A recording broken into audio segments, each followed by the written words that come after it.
So we will come to our second part about Austria and about your professional lifelong relations with Austria. While I was adjusting to practicing law in Philadelphia, I was very active in the World Affairs Council and actually was a senior officer in my early 30s, and that gave more and more exposure, and I started to meet people who were ambassadors or consul generals. And the word maybe got around the World Affairs Council that I was capable or able to as a lawyer, do things. So in this case, did the state of Austria approach you? How is that done? There was a growth in the number of honorary consuls. And because they decided, governments saved a lot of money by having, because normally our honorary consuls are not paid. You do it for the love of the game, as it were.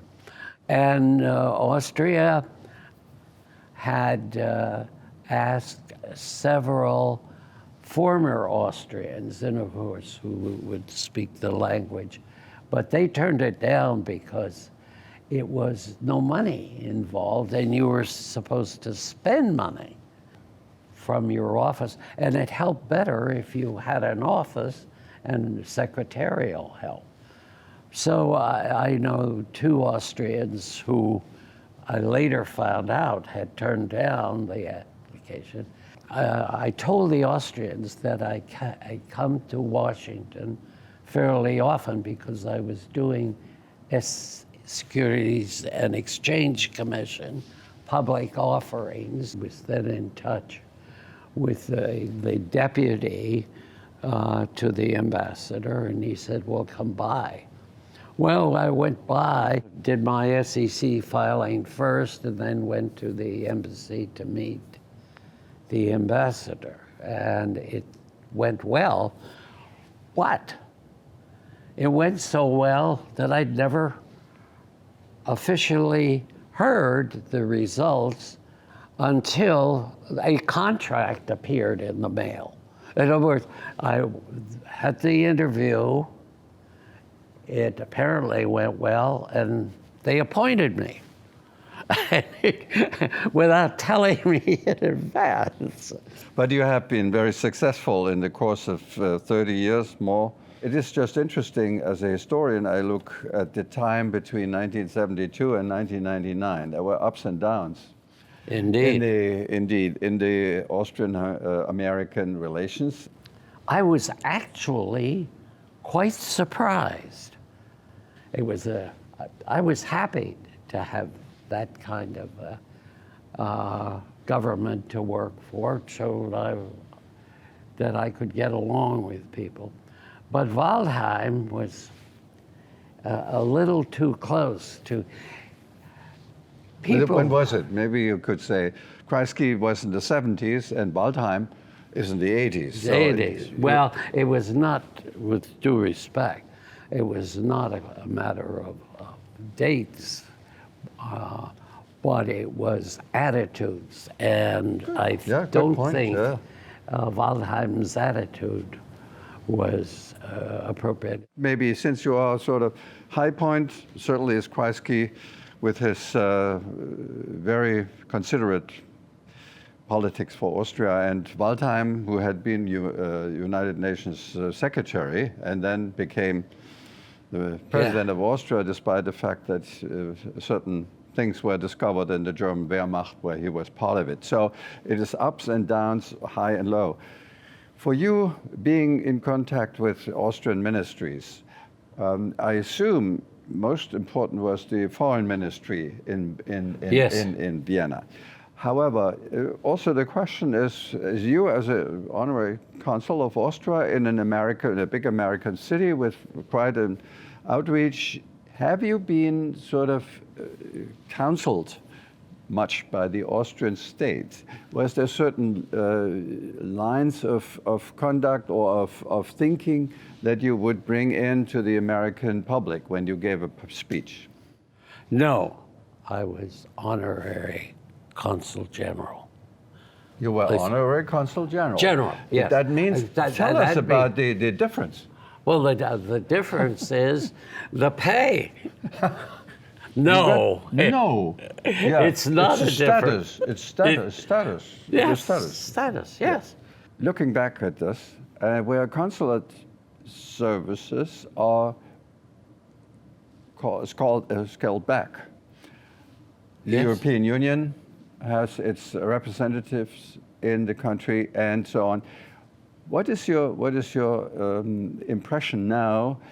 Are honorary consul generals or consuls used that the way that they were used in the late 20th century? Are they necessary? Are they? Absolutely.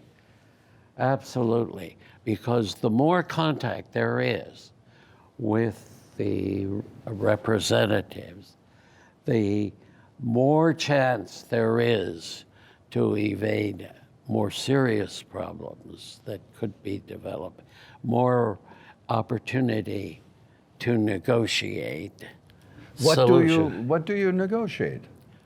Well, a wide variety of different problems dealing with will there be peace and peaceful solutions rather than the other solution. Let me be more specific in the question, because consulate services are known to do economic business relations and propagate their country. There's also for Austria a particular issue that is culture. Austria thinks it is a Weltkulturmacht, not just it's a cultural entity of great renown, with music, with a lot of cultural products. A cultural superpower. That's the it. Austrians think Yes. they are a cultural superpower. And I encourage that. Go ahead. I did, because I think that people who have such a reputation are not likely to go off the deep end. They have too much at stake to lose their good relations. Harry, we talked about Kreisky and Waldheim, who had been the Secretary of the United Nations, a big, well-regarded diplomat from Austria.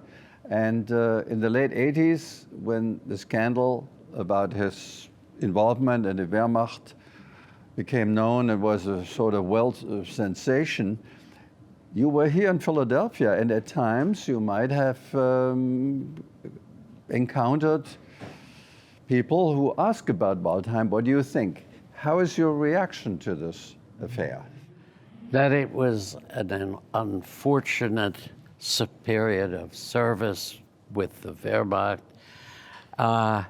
that I decided I would not try to defend his service, but that his service was in an area that he did not, the odds were he did not commit any war crimes. I would use that as a possible defense, but he seemed so, and I know he was well advised by friends of mine, and he still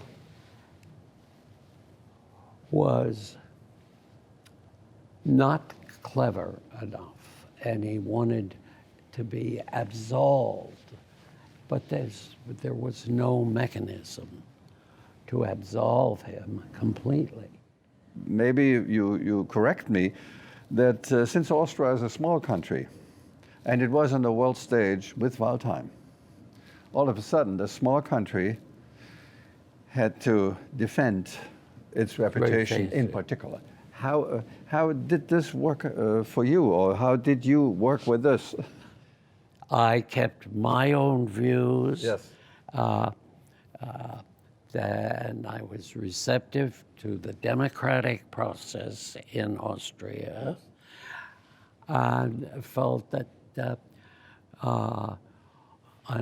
unfortunate incidents such as the one we're dealing with here, the election of the president, it was unfortunate that he was the candidate. Yeah, I mean, I understand, since it is a small country, your attitude is strongly defensive and strongly diplomatic. And in some ways, when you're in Philadelphia confronting a group, some Jewish, some non, all of a sudden upset about Waldheim. So at this moment, you had to be very diplomatic, because Yes. you didn't want to trounce Austria, and That's you right. didn't want to be untrue to what happened. Thank you.